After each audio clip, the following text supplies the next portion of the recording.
உத்தரப்பிரதேசத்தில் 40 வயது பெண் ஒருவர் தனது மருமகளின் நகைகளை திருடிக் கொண்டு 35 வயது காதலனோடு ஓட்டம் பிடித்திருக்கும் சம்பவம் அதிர்ச்சியை ஏற்படுத்தியுள்ளது.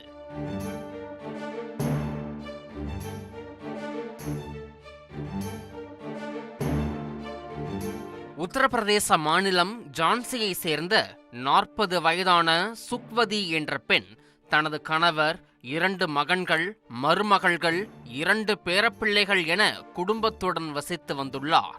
இவர் கடந்த சில ஆண்டுகளுக்கு முன்பாக மத்திய பிரதேசத்தில் உள்ள ஒரு செங்கல் சூளைக்கு வேலைக்கு சென்றதாகவும், அங்கு தன்னுடன் வேலை செய்யும் அமர்சிங் என்ற தன்னை விட 5 வயது சிறிய இளைஞரோடு அவருக்கு பழக்கம் ஏற்பட்டதாகவும், நாளடைவில் அந்த பழக்கம் காதலாக மாறியதாகவும் கூறப்படுகிறது.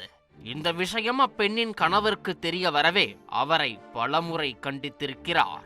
இருப்பினும் அதையெல்லாம் பொருட்படுத்தாத சுக்வதி செல்போன் மூலமாக தனது காதலை வளர்த்திருக்கிறார். இந்நிலையில் ஒரு நாள் வீட்டில் யாரும் இல்லாத நேரம் பார்த்த சுக்வதி இதுதான் சரியான நேரம் என நினைத்து தனது மருமகளின் நகைகளையும் வீட்டில் இருந்த 40,000 ரூபாய் பணத்தையும் எடுத்துக்கொண்டு தனது ஆசை காதலனோடு கம்பி நீட்டியுள்ளார். இச்சம்பவம் குறித்து அப்பெண்ணின் கணவர் அளித்த புகாரின் அடிப்படையில் போலீசார் விசாரித்து வருகின்றனர்.